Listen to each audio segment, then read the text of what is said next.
Contando el cuento, con Ángel Guzmán. Pues muy bienvenidos y muy buenas tardes a todos. Les agradecemos mucho su presencia y también le damos la bienvenida a nuestra invitada, Olivia Terova, escritora. Ella es originaria de Tlaxcala y bueno, Tlaxcala está muy presente en su obra. Estoy muy contenta de estar aquí con ustedes y de contarles y platicar con ella sobre un libro reciente de ella, que es este que está aquí, se llama Dinero y Escritura. Es un libro muy interesante que platicaremos ya un poco más de él, pero bueno, no es el primer libro de Olivia. Ella inició escribiendo ya desde hace mucho tiempo, ya aunque la vean ustedes tan joven, pero ella ya tiene una gran trayectoria, ya tiene varios libros. Ella se ha desarrollado en el relato, es muy buena narradora, y también en el ensayo, que justamente es el libro del que vamos a hablar hoy. Su primer libro de ensayos, desde ese momento, desde que leímos ese primer libro, que fue en el 2019, nos encontramos y nos sorprendimos con una escritura sumamente reflexiva, íntima, una escritura que cuando se lee fluye y se siente tan pacífica. Sin embargo, cuando nos adentramos en los contenidos, vemos que ahí hay muchas batallas, o sea, hay muchas batallas que se están librando. Está hablando de temas trascendentales, de temas pilares en nuestro mundo actual, en la vida contemporánea. Y entonces nos preguntamos cómo se llega a una sencillez y a una claridad y a una falta de pretensiones, ¿no? Simplemente cómo se llega a una escritura así. Y bueno, de eso vamos a hablar el día de hoy. Y bienvenida, Olivia. Espero que te esté tratando muy bien Querétaro y que encuentres aquí, pues, tanto en esta plática como en el otro evento que vas a tener, la recepción que mereces. Muchas gracias. Pues estoy muy contenta de estar aquí. Les agradezco mucho a todas y a todos por darse un tiempo para conversar alrededor de un libro. Justo estuve leyendo hace unos días un texto de un filósofo que se llama Byung-Chul Han, donde habla sobre la narración y menciona que en estos tiempos donde hay tanta información, donde hay tantas cosas que hacer al mismo tiempo y donde la sociedad nos inclina a estar pensando como muy individualmente y muy en función de la productividad, la atención es un regalo. Entonces les agradezco este regalo que nos están haciendo para escucharnos, y también estaremos muy contentas de conversar con ustedes al final de la charla. Sí, claro, desde ahorita los invitamos a que si tienen algo que dentro de la plática que preguntar después, al final lo haremos, ¿no? Porque de eso se trata en este tipo de reuniones que son así en pequeños grupos. Hay la posibilidad de platicar y de platicar así en cercanía, y con esta gran ventaja de que tenemos aquí al autor, ¿no?, del libro. Bueno, Olivia, mira, yo cuando leí tu libro, la verdad, ya dije un poco de tu estilo, pero la verdad es que dije, bueno, este libro está hablando de un tema, dinero y escritura, de un tema que a todos los que se dedican o nos hemos dedicado a las artes, al trabajo artístico, pues nos interesa muchísimo. Y además, a pesar de que sabemos que en todas las profesiones pues hay que corretear la chuleta, ¿verdad? En todas las profesiones hay que a veces sentir que vivimos al día. Sin embargo, la idea que tenemos de la literatura y la idea que tenemos sobre la remuneración que hay que hacer es diferente a otras profesiones. Ya lo platicaremos. Por lo pronto te quisiera yo preguntar, ¿cómo llegaste tú al ensayo? O sea, ¿por qué tu manera de expresión literaria es una de las maneras o formas literarias que has elegido es precisamente el ensayo? Muchas gracias, Margarita, por abrir la conversación. Yo comencé escribiendo cuento. A mí desde muy chica me gusta leer y también tenía esta fantasía de ser escritora, pero era algo muy abstracto. Decía, quiero ser escritora, pero ¿cómo sé ser escritora? Ya conforme fui creciendo, estudié la carrera de comunicación justo pensando en esto de las retribuciones, diciendo, no, comunicación es más práctico, y al final, de todas formas, tarde o temprano acababa volviendo a la literatura. Algo me inclinaba a ello. Entonces tomé un diplomado de escritura en Puebla, y ahí tuve un taller de cuento con un profesor que me gustó muchísimo la forma en que enseñaba, se llama Sebastián Gatti, y me puse a escribir mucho cuento. Entonces estuve escribiendo cuento, yo creo que casi como 3 años, y se acumulaban los cuentos y trataban de distintas situaciones en la ciudad. Había personajes que se parecían a mí pero no eran yo, y entonces poco a poco me fui dando cuenta de que había algo de lo que yo quería hablar para lo que el cuento no me alcanzaba. Había temas que se repetían varias veces, yo planteaba situaciones, conflictos, personajes. El cuento es muy estructurado, es muy cerrado como género, y también sirve mucho para empezar, porque si sigues ciertas reglas casi es una garantía que te puede salir un buen cuento, a diferencia del ensayo, que es tan libre, que tiene más maña, por decirlo así. Pero hubo un momento en donde sentí la necesidad discursiva de usar el ensayo porque quería decir cosas sobre el mundo que me rodea, sobre mi forma de ver el mundo, para las que el cuento no alcanzaba. Olivia, y ahorita que hablas de eso, ¿no? De que ya no te alcanzaba, pienso que hay muchas maneras de hacer ensayos, ¿no? Pienso que hay muchas tradiciones ensayísticas, o por lo menos varias que podríamos identificar. ¿Cuál sería tu estilo personal o tu concepción personal del ensayo? Ahorita dijiste, es más libre, ¿no?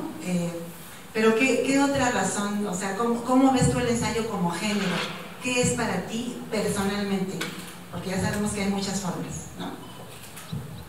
Sí, es cierto que hay muchas formas. Ahora que me he dedicado más a dar talleres, justo está la pregunta al principio, bueno, ¿qué es lo que vamos a hacer aquí? ¿Qué es el ensayo?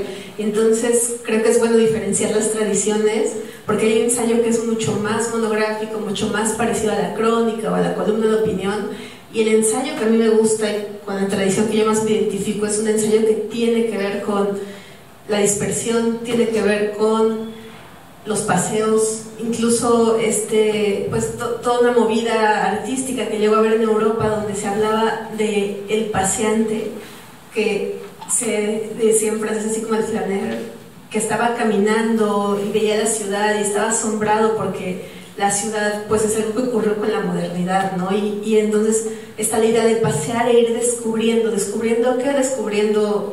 personas, objetos, situaciones, lugares, y esta caminata es una forma de hablar consigo mismo. Entonces, para mí, una premisa que me sirve mucho para poder terminar mis ensayos es pensar que parto de un sitio y tengo que llegar a otro. O sea, hay un punto A y un punto B, y ese es mi recorrido. Y me gusta pensarlo como recorrido para no pensarlo como un avance o como si estuviera escalando. O sea, no pienso que haya una conclusión final o que la idea haya mejorado en algún sentido, sino simplemente se desarrolla y se desglosa, se plantean varias posibilidades, y el cierre tiene más que ver con el agotamiento del ensayo o con algún agotamiento temporal o espacial. Pero la idea de los ensayos para mí es que puedan seguir, que estén abiertos al diálogo, que estas ideas pudieran seguirse reflexionando, tanto por mí o por quienes están leyendo a lo largo del tiempo. Está bien interesante eso que dices, o sea, esta comparación con un paseo. Yo cuando leía tu ensayo me lo imaginaba como un cajón, como un mueble con muchos cajones, y como que si abriera un cajón, adentro iba a encontrar otro cajón, ¿ves? O sea, un poco como las muñequitas estas, ¿no? De que abres y hay otra muñequita adentro. Pero esto que tú mencionas como el paseo y después las diferentes bifurcaciones, se me hizo como muy parecido a un dibujo, como que lo podríamos comparar con algo gráfico, ¿no? Con algo gráfico.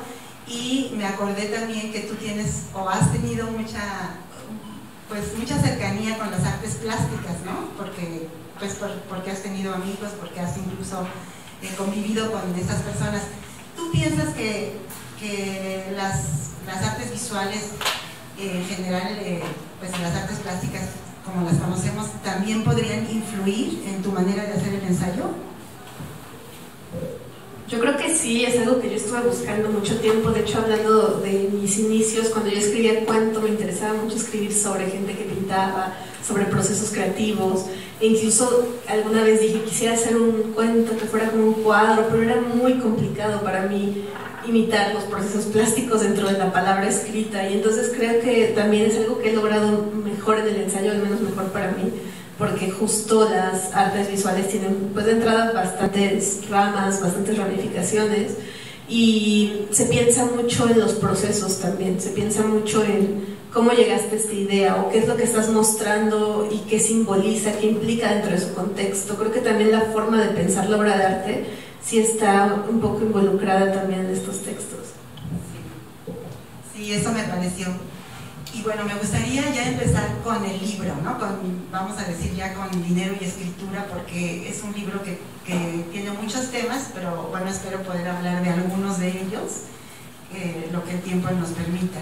Y el primero que, bueno, salta a la vista es como esta relación que nos incumbe tanto sobre la relación del trabajo artístico, en este caso el trabajo literario, el trabajo creativo, con el mercado, con la remuneración, con el pago, con las horas de trabajo, en fin, toda esta parte que somos seres humanos que también comemos, ¿no? Sí. Entonces, me pareció muy interesante la manera como tú lo abordas, y me gustaría preguntarte, ¿tú cómo ves qué hay detrás de esta precarización del trabajo artístico? ¿Qué hay? O sea, puede haber muchos factores, pero para ti, ¿cuáles serían los más reconocibles? Creo que lo más reconocible es el hecho de que no se le da un valor al acto creativo, y tiene que ver también por cómo lo pensamos. A veces se piensa el acto creativo como algo placentero, y es cierto que es algo que involucra un goce, pero también es cierto que implica un esfuerzo, y ese esfuerzo no se piensa dentro de un aspecto donde se pueda cuantificar. Es verdad que podría ser complicado, porque también dicen, bueno, ¿cuánto tiempo te tardas en crear, por ejemplo, un cuadro, ¿no? Lo pintaste en tantas horas. Y entonces está esta anécdota que se usa mucho como toda una parábola de los creadores o de los especialistas, de, pues sí, pero estudié tantos años, pero llevo años aprendiendo a pintar, pero llevo años aprendiendo a escribir. Bueno, si yo les dijera cuántas veces le quité la misma coma a este libro, o sea, son horas y horas, ¿no? Y el asunto también creo que es muy estructural, o sea, es difícil, porque al final uno podría acabar diciendo, no, es que todo está mal, y pues no, pero sí hay una idea muy subyacente o que permea muchos ámbitos, donde se piensa que uno puede dedicarle muchísimo tiempo a estas actividades sin pago alguno. Y también un asunto de el dinero no nos surge, o sea, por ejemplo, el otro día yo estaba haciendo cuentas y encontré una cantidad considerable de dinero de trabajo que ya hice, pero no me han pagado desde hace mes y medio, y el trabajo ya está acabado, ya está entregado, ya todo pasó. Entonces está esa pregunta entiendo que hay procesos administrativos, etcétera, pero es un espacio muy amplio entre la acción, cuando se ejecuta la acción, cuando se hace la presentación, cuando se da el taller, a cuando se realiza el pago. Y creo que pasa mucho con los trabajos creativos y con los trabajos relacionados al arte en general, que siempre se van dejando al final, ¿no? Es como, eso se va a pagar después, no es lo urgente, no es lo importante. Eso es muy cierto, muy cierto. Yo creo que todos los que hemos estado en este medio lo hemos sufrido. Pero te quería yo preguntar, ¿esto tendrá que ver con una tradición de romantización del oficio? O sea, que se vea al artista como un genio que está en su torre de marfil y que desde ahí crea, y que pues de alguna manera su genialidad hace que tampoco tenga hambre, ¿no? Pero, o sea, ¿tendría que ver también con esto, con la tradición de cómo ver al artista? Sí, seguramente, y también pensar que el dinero, que lo material mancha el acto creativo, es algo malo, ¿no? O sea, me han llegado a decir, es que ¿cómo le pusiste ese nombre, no? ¿Cómo dinero? O sea, ¿cómo mezclas el dinero con la escritura? Así como, y justo es parte de esta idealización de un ser etéreo, tocado por las musas, que vive ahí en la nada y crea, y ahí sale el trabajo, y de pronto no aplica para nada en la vida real, no aplica en absoluto y causa muchos problemas. Y también está esta idea, ¿no? De una quiere comunicar, entonces te dicen, bueno, es que esto te va a dar difusión, es que esto te va a ayudar porque te van a ver, y hay un punto donde una dice, pues es que sí, pero también tengo que comer, es que esto me está costando trabajo, pago renta, soy una persona que vive aquí en el mundo como todos los demás. Sí, efectivamente. Y bueno, te quería yo también preguntar en este mismo tema, ¿habrá, o sea, qué podría suceder en esta sociedad? Ya sé que ya me dijiste que es estructural y todo, pero algo que podríamos hacer nosotros como, pues no sé, como grupo o como gremio dedicados a la literatura y al arte en general, que pudiéramos hacer para que se valorara de otra manera en el sentido económico también la profesión? Creo que hay varias iniciativas. Justo ayer estuve presentando en una librería que se llama Traspatio, que es un proyecto que a mí me encanta, donde se tocan mucho estos temas. Entonces, por ejemplo, la dueña de Traspatio es una librera y ella te invita a presentar. Obviamente tú no pagas nada de hospedaje, transporte ni nada, está hasta de más decirlo, pero en otras circunstancias podría ocurrir. Y ella te lo dice muy sinceramente, ¿no? Dice, mira, yo no te puedo pagar por la presentación, pero podemos armar un taller, yo te hago la publicidad, das un taller y así sales con una remuneración de esto, y pues yo promociono el libro, te hago la presentación, y es un trabajo conjunto.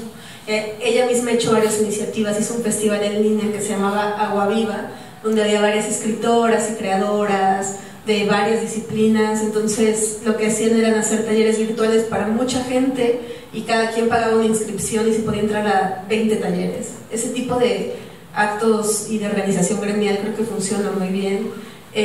También como público yo siempre invito a comprar en librerías independientes, en editoriales independientes, como también sé que tenemos muchas cosas en la cabeza, pero sí cuando tengamos un tiempo enterarnos del proceso, de cómo llegan los libros a nosotros, porque también hay iniciativas que justo apuestan por una retribución más justa por estos trabajos. Sí, creo que sí, como sociedad y como gremio tenemos muchas cosas que hacer y por las cuales luchar, ¿no? De alguna manera para que esta situación cambie. Bueno, yo quisiera pasar un poquito más a los temas que tocas en el libro. Y bueno, déjenme decirles que una de las estrategias que utiliza Olivia en su escritura es que muchas veces parte de su historia personal, es decir, desde su familia, pues las cosas que ha vivido como familia, en el ámbito familiar, y luego también de ahí pasa a su ciudad, ¿no? A Tlaxcala, ¿no? De donde puede sacar muchos temas y también a veces muy críticos, ¿no? Muy críticos, y luego de ahí esa misma reflexión que está haciendo va en general hacia nuestra sociedad actual. Pero cuando ella habla en su yo, ¿verdad? En la parte familiar, pues a veces está tocando temas que nosotros diríamos que son muy privados, ¿no? Que son muy privados y que, oye Olivia, ¿por qué hablas de eso, no? O sea, muchas veces dices, oye, pero ¿cómo? ¿No? Lo que comentábamos de Annie Ernaux, ¿no? Que la escritora Nobel francesa, que cuando escribió su primer libro,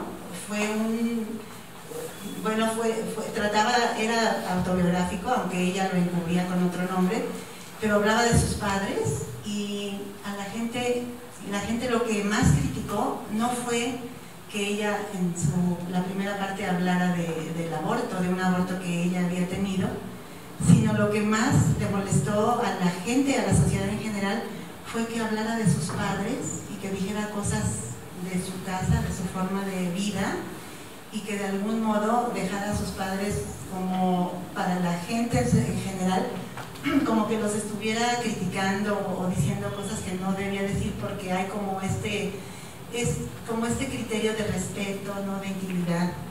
Entonces, Olivia muchas veces habla de temas difíciles familiares, y yo te quería preguntar, porque este se me hace un tema bastante fuerte, es tú cómo logras pues hacer esto sin sentir que estás vulnerando una privacidad o una intimidad familiar, y qué consecuencias. Sí, esta pregunta me la hacen muchísimo. Sí, es como de las favoritas. Creo que algo que sí tenía muy claro desde que empecé a escribir los ensayos era para qué quería escribirlos o por qué. Y esta intención tiene que ver con romper la tradición del silencio en la sociedad donde crecí. Y yo la podía ver tanto en mi vida cotidiana como en general, ¿no? O sea, desde estas palabras que poco a poco se van metiendo en tu educación, ¿no? Como no rezongues, o no estés incomodando a los demás, ¿no? Hasta la sensación de algún día decir una mala palabra y que mi abuela me tapara la boca así, ¿no? Entonces la sensación de alguien que te tapa la boca parece algo muy pueril o muy inicial, pero va trascendiendo a lo largo del tiempo y va llegando a otros espacios. Entonces yo llegué a tener alguna complicación de índole alguna incomodidad con algún profesor que tenía actitudes muy machistas, etc. Entonces llegaba a casa y me decía, no, pues es que así son las cosas. Entonces ya empecé a crecer y empecé a hacer las cosas más por mi cuenta y decir, pues es que ya estoy muy cansada de que así sean las cosas, ¿no? Y también la pregunta es, ¿qué puedo hacer yo para que las cosas cambien? Y lo primero que se me ocurre es hablar y decirlo, nombrarlo, porque también, pues nada, todo el entramado es súper complejo. Y creo que este es un paso inicial bien importante, mencionar, decir en voz alta estos asuntos que a mí me duelen, pero que yo sé que a otras también les duelen, y también hablar de aspectos que podrían cambiarse muy a pequeña escala, muy dentro del hogar, dentro de lo cotidiano. Ahora, la otra vez que estábamos estuve platicando antes de esta conversación con Margarita, hablábamos del término de privacidad, y justo hay un filósofo que se llama José Luis Pardo que habla de la privacidad y de cómo lo privado es lo que la sociedad te dice que ocultes. ¿Por qué? Porque hay normativas sociales y toda la sociedad se estructura con base en eso, con base en la gente no debe saber, por ejemplo, si tienes problemas de dinero. Eso es algo muy de la sociedad, al menos donde yo crecí, digamos, aquí en el centro del país, ¿no? Es como de, no, ¿cómo vas a estar hablando de tus problemas económicos, ¿no? Y no le dices a nadie, entonces de pronto te da una sensación de aislamiento terrible, ¿no? Y mi madre fue la primera mujer que se divorció en una familia, yo creo que desde casi 100 años, o sea, fue la primera que se atrevió a divorciarse en una relación donde ambos estaban muy en desacuerdo. Y esto ocasionó un cisma familiar y fue todo un proceso, y es algo de lo que a mí me interesa hablar, y creo que para yo misma también poner un límite y saber que no estoy vulnerando a otros o a otras, sobre todo a mi madre, que es quien aparece muchas veces en mis ensayos, pienso en dos cosas. Una, ¿qué estoy tratando de decir con el texto? ¿De qué estoy tratando de hablar? Por ejemplo, este asunto de los divorcios, ¿no? O el asunto de lo escolar, las malas palabras. Casi siempre tengo uno o dos temas que van guiando el ensayo y trato de no salirme de ahí, incluso para darle más unidad al texto. Y lo otro también, que estoy hablando de cosas de donde yo también fui parte. O sea, casi todo de lo que hablo son situaciones que yo viví y que de cierta forma también me pertenecen. O sea, que si bien hay otras personas involucradas, pues al final también es mi historia y tengo derecho a contarla, y son cosas que trato de tener muy claro mientras escribo, porque justo, pues sí han existido esas tensiones. Cuando me dicen ¿qué ha pasado? Pues sí han pasado cosas y sí ha habido aspectos que conversar en familia, pero también me ha ayudado mucho separar el libro, separar lo que estoy diciendo en los textos, con los asuntos familiares, que es algo muchísimo más complejo y mucho más largo y que tarda mucho más en conversarse. Es decir, la relación con mi familia va más allá de lo que he escrito aquí y es muchísimo más compleja que lo que aquí se dibuja. Sí, la verdad es que yo con respuesta, porque dices, esto también a mí me pasó, y entonces puede haber también un cambio social mínimo, pero que 2, 3, 4, 10 mil personas, mujeres en este caso, lo hagan. Me parece que sí, es ahí donde puede uno responder a esa pregunta que tanto se ha hecho de ¿para qué sirve la literatura? ¿No? ¿Para qué sirve? Entonces, bueno, ahí hay algo que es otro tema grande. También en tus ensayos de este libro, en varias ocasiones tú hablas del tema de la conciencia del cuerpo, ¿sí? Sobre todo del cuerpo femenino.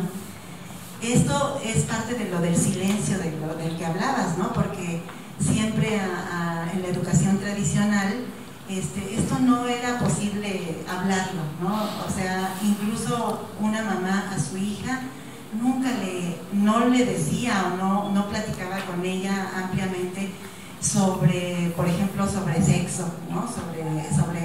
Incluso sobre menstruación, ¿sí? Sobre cosas muy, muy femeninas, no se decía.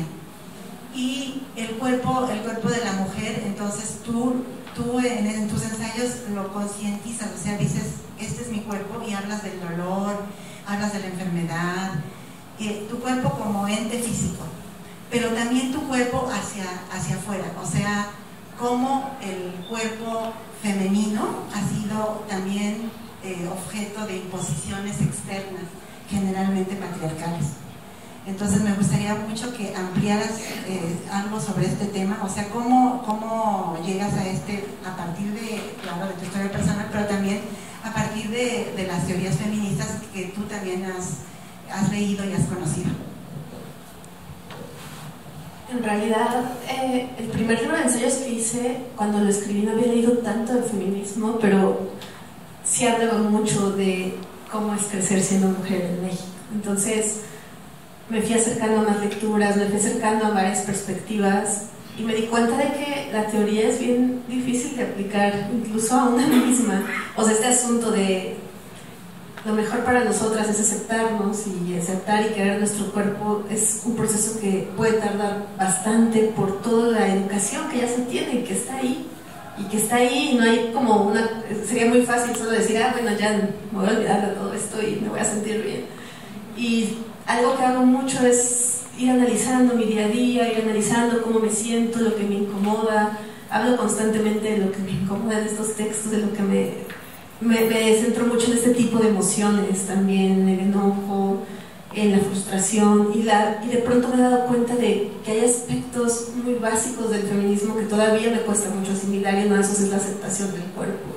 Entonces empiezo a preguntarme por qué, y me doy cuenta de cómo crecí con modelos hegemónicos de belleza en los medios de comunicación, y también con una obsesión familiar, o sea, que va atravesando a toda la familia, hombres y mujeres, con el cuerpo. Y entonces me percato, y eso no viene en el libro, pero me empiezo a percatar de ciertos comentarios que se hacen, de la manera en que se piensa el acto de comer, por ejemplo, o de hacer ejercicio, y me doy cuenta de que, por ejemplo, ejercitarse en mi familia siempre tiene que ver con adelgazar. Y eso es algo que pasa seguramente en muchos lugares, y no digo que es algo terrible, más bien es toda una construcción donde el movimiento del cuerpo no se asocia al placer, al goce, se asocia como no, hay que hacer esto porque es algo muy decías la otra vez, ¿no? Muy puritano, muy del castigo, muy de no, ya me comí un pastel, ahora voy a correr una hora. Y ese tipo de actitudes que a la larga, aunque son cosas muy pequeñas, siguen conformando estas ideas. Entonces es algo sobre todo lo que me interesa hablar, e incluso a veces apenas si menciono. Hablo un poco aquí también de la salud mental, y siempre me interesa hablar de los temas en la medida en la que los estoy comprendiendo y desarrollando, y siento que todavía el tema del cuerpo es algo que voy a desarrollar aún más, y aquí hago algunos planteamientos todavía. Sí, uno de los planteamientos también sobre el cuerpo que a mí me llamó mucho la atención, porque creo que también como en mi vida familiar también lo hemos tenido, es esta parte de, pues de nosotros, México como un país de mestizo, en donde se aprecia mucho más el color blanco de la piel, y pues los que somos prietitos pues no, ¿verdad? Entonces también es un tema que incide, porque tú hablas mucho de esto, ¿no? Del color de la piel. ¿Sí podrías ampliar un poco eso? Sí, claro, creo que la verdad vivimos en un país que es muy, muy racista, y eso lo podemos ver a muchos niveles. Hablamos de cosas muy pequeñas, por ejemplo esto de, ay, el bebé está bonito, está todo güerito, está blanquito, ¿no? Y este tipo de comentarios que poquito a poquito van construyendo estas ideas, hasta comentarios muchísimo más fuertes o ideas más fuertes, algo que también pasa mucho y que yo he ido aprendiendo a escuchar en mi entorno, sobre todo en entornos a los que no pertenezco o donde no estoy muy seguido, y casi siempre son los familiares, son este tipo de comentarios de, ay, es que se ve muy indito, y entonces tú te quedas, Dios mío, a estas alturas de 2024, y luego te das cuenta de, no solamente la negación de los otros, sino que además es la negación propia, porque nosotros somos personas mestizas, y muchos de mis miembros de mi familia somos morenos. Entonces es esta idea de si el valor de lo bueno y lo hermoso viene por ciertos rasgos hegemónicos, nosotros también nos quedamos fuera, ¿no? Entonces de ahí vienen bastantes asuntos que van permeando, incluso la seguridad, la confianza y la autoestima, y yo trato de hacer una genealogía de esto, como buscando de dónde viene, aunque ya sé que es una búsqueda un poco infructuosa de principio, porque por ejemplo pues mis abuelos ya no viven, incluso si lo hablas con gente en la familia no es un tema del que quieran tratar. Entonces simplemente trato de explorar lo que sé, lo que tengo, que son historias familiares, son anécdotas. Una anécdota de la familia que es así, como que se repetía constantemente y yo misma me tardé en concientizar lo que significaba, es que mi abuelo era muy moreno y mi abuela era blanca y de ojos azules, entonces para él era un triunfo. Y además decían, no, es que él tuvo que convencer a sus papás para casarse con ella y mostrarles que era inteligente. Y entonces después de mucho tiempo yo dije, Dios, esto realmente representa mucho de lo que se vive en nuestro país también, ¿no? Que se vive en general. Y son el tipo de pequeñas pistas que voy utilizando, que creo que también es algo que hace mucho el ensayo. Hay una cineasta que se llama Agne Barda, que tiene una película que se llama Los espigadores y la espigadora, y habla de su cine, y creo que se relaciona con el ensayo en el aspecto que ella dice que ella recoge. O sea, los espigadores son quienes cosechan en la siembra. Entonces creo que quienes hacemos ensayo también estamos todo el tiempo atentas a buscar elementos que nos puedan ayudar a dar significado a las ideas que tenemos. Sí, y además son elementos cotidianos, o sea, son del día a día, que no necesitas irte a investigar así a lugares extraños. Es algo que tú ves en el día a día y sí requiere una capacidad de observación y pues estar siempre atento a todo eso, ¿no? También quería yo, cambiando un poquito de tema, preguntarte algo sobre un ensayo que tú escribes en este libro, donde citas una canción de Mecano que se llama El Mundo Futuro, que quizá ustedes aquí en el público la conocen porque fue una canción muy conocida en los 80, si no me equivoco, ¿no?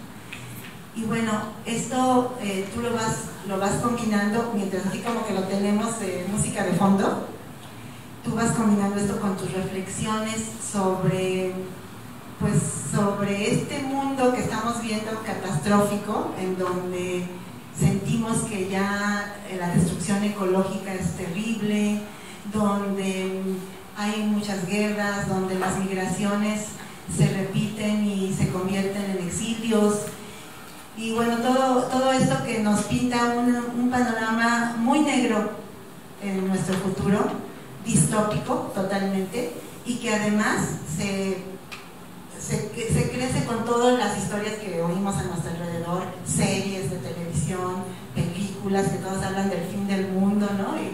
Y que tú dices, no, ya no, por favor, ¿no? Bueno, esta distopía que tú pues lo haces en una manera reflexiva, no como yo lo estoy haciendo hablando de estos ejemplos, sino que tú más bien citas otras fuentes, platicas un poco de qué nos espera. O sea, hay una preocupación real sobre nuestro futuro como planeta, nuestro futuro como país, ¿no? Entonces, aquí yo te quería preguntar, ¿cómo podríamos, o tú cómo ves este tema construyendo una utopía personal?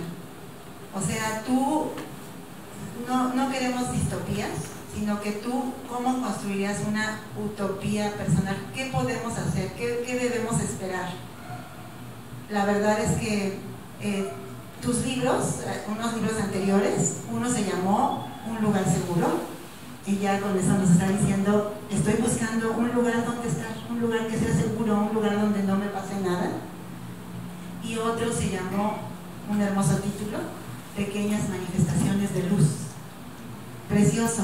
O sea, lo que me está diciendo ahí es que hay mucha oscuridad, pero también hay unos pequeños destellos en donde hay luz, y que entonces a lo mejor eso es lo que tú estás buscando, porque esos títulos me lo dicen.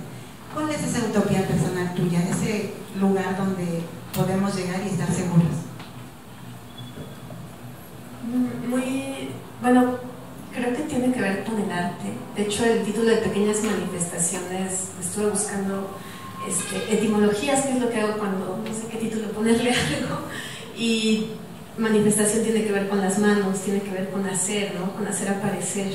Entonces, para mí tiene que ver con el arte, pero me interesa también pensar el arte en el sentido de comunidad, o sea, un arte que esté situada, ya bajarnos de la Torre de Marfil, ya esa torre ya no existe, bajar al mundo, entender que mucho de lo que escribimos también se nutre de nuestro entorno, se nutre de nuestra historia, y abrir el diálogo también, o sea, que sea un camino de ida y vuelta. Me interesa mucho pensar en, por ejemplo, todas las voces que están aquí contenidas, ¿no? En este libro están voces de otras escritoras, están las voces de mi familia, está el lugar donde crecí, hay mucho que forma parte de esta escritura, y creo que una escritura bien situada también tiene que ser muy crítica y muy reflexiva, porque a veces cuando yo empecé a escribir, que ya tiene bastante, como 12 años, había un recelo contra lo regional, por ejemplo, ¿no? Y creo que también a veces nos casamos con ideas o las hacemos muy categóricas, es como de, no, si hablas de tu ciudad ya estás haciendo costumbrismo, y es como, no, o sea, yo puedo poner cómo se llama mi calle y hablar de otras cosas, y apelar también a temas que se están hablando en el mundo contemporáneo, ¿no? Y eso, creo que tiene que ver con, pero sí, estoy segura de que el espacio donde me siento más tranquila para pensar y para darme un tiempo justo para poner atención, para meditar, para sentirme en sintonía con el mundo es en la escritura. Sí, eso me dice que cada uno deberíamos buscar ese espacio, ¿no? Tú lo estás encontrando en la escritura, y esto tiene que ver también con una idea que a mí me gusta mucho y que Cristina Rivera Garza, la escritora, ha repetido varias veces, porque en varios eventos públicos lo ha dicho, y esto es que la literatura hace presente, y tiene mucho que ver con esto que dices tú del diálogo, ¿sí? Cuando nosotros escribimos vamos a dialogar con más personas, y no soy yo el que escribe, no soy solo yo, porque aquí hay muchísimas voces. Aunque no cite a alguien, pero ya en mis ideas ya están los pensamientos de muchos, ¿no? De otros filósofos, de mi familia, como dices tú, ¿no? Porque a veces en la tradición familiar encuentras muchas ideas que incluso estás repitiendo muchas veces durante tu vida, y que contienen también una gran sabiduría o muchas respuestas a problemas que son totalmente contemporáneos, pero que son pensamientos que vienen de sabrá Dios cuántos años atrás, ¿no? Y que se han ido repitiendo de generación en generación. Entonces, este concierto de voces que se hace en un texto literario, y particularmente en el ensayo, me parece que sí es una manera de estar creando presente, y que si no creemos en una transformación del mundo, y si pensamos en que al final ya nos vamos todos a morir en el año 2028, no sé, como han surgido a veces estas ideas, ¿no?, de que ahora sí se va a acabar el mundo. Si pensamos en eso, creo que el momento para reflexionarlo, para dialogarlo y para oír y escuchar las voces de otros es el texto literario. Por lo menos yo coincido contigo, ahí está, y espero que todos aquí en la audiencia encuentren también ese lugar seguro donde puedan sentirse que pase lo que pase, calentamiento global, guerra en Ucrania, guerra en Israel, Trump, Sheinbaum, todo lo que quieran decir, de todos modos va a haber siempre ese lugar seguro y esa pequeña manifestación de luz que nos va a hacer sentir tranquilos y gozosos en el tiempo que vivamos en este mundo. Te agradezco muchísimo por esta conversación. Podríamos seguir platicando mucho, pero ya estamos en el tiempo y claro que nos gustaría oír las voces del público en este diálogo del que estamos hablando. Muchas gracias, Olivia. Muchísimas gracias por este libro, es una joya. Se lo recomiendo mucho si lo quieren leer, sobre todo si han pensado en los temas de los que hemos hablado hoy. Me parece muy importante todo lo que mencionan ahorita al final, más que nada porque siempre he pensado que si no existe un registro de lo que somos ahora, no existirá cuando dejemos de serlo.